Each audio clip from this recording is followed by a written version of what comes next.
Here we are again, thinking through the Word. Last time we were in the Gospel of Matthew, who presents Jesus as King.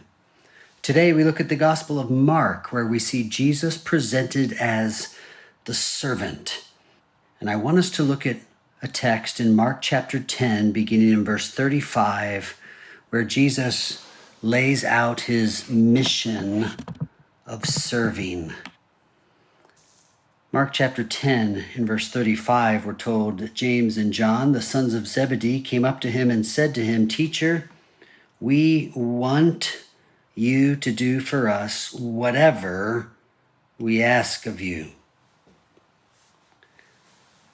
Sounds like a troubling question, yet Jesus indulges the question in order to then further teach. He responds, "What do you want me to do for you?"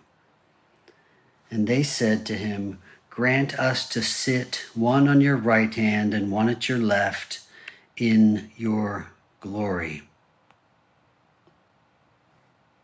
We can see here the ambition of the disciples. Ambition can be a good thing when steered in the direction of God's purpose, and it can be a very bad thing when it's simply serving our own purpose.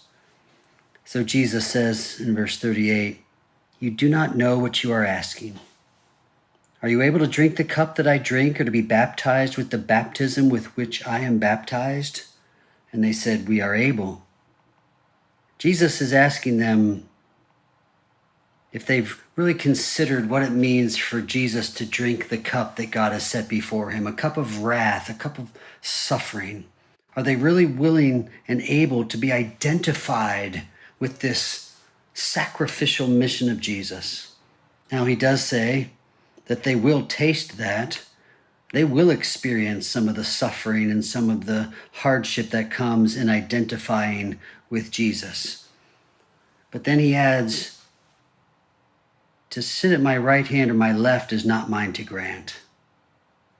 That's beyond the realm of their discussion here as disciples on earth. That's the Father's design. And what's interesting is the rest of the disciples, we're told, they are indignant. They're frustrated at James and John, their selfishness, their selfish request.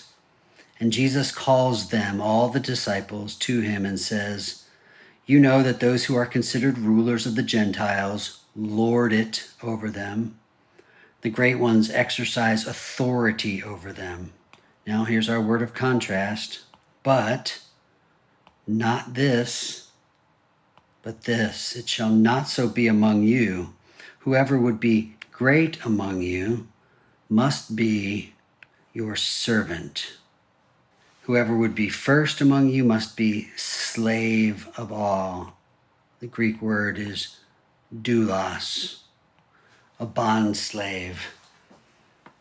So there's the contrast. Lording over or slaving, serving. There's our choice. And then to help us make that choice, we're given the example of Christ in verse 45. "For even the Son of Man came not to be served, but to serve, and to give his life a ransom for many." Now in the Greek, this is an interesting conjunction.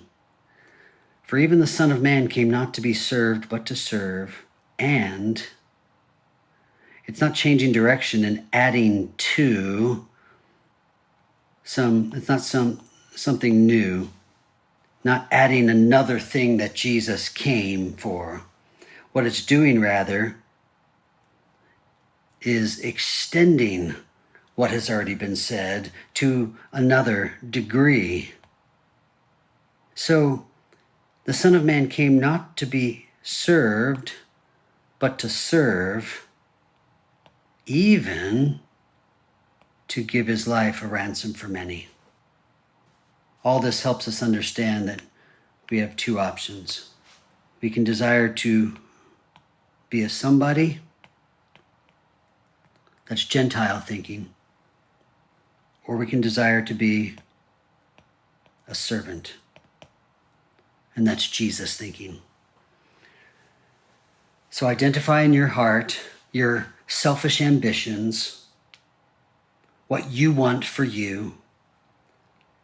Lay them at the feet of Christ and hear him say that he came not to be served, but to serve, even to the point that he would give his life for us. So in essence, the choice is be a somebody or be a servant. But according to Jesus' words, whoever will be great among you must be your servant. When you choose to be a servant, you actually are choosing to be a somebody. You're choosing greatness. Serve somebody today. Ask God to use his Holy Spirit to guide you to an active service that would reflect Christ's service to you. Grace and peace to you.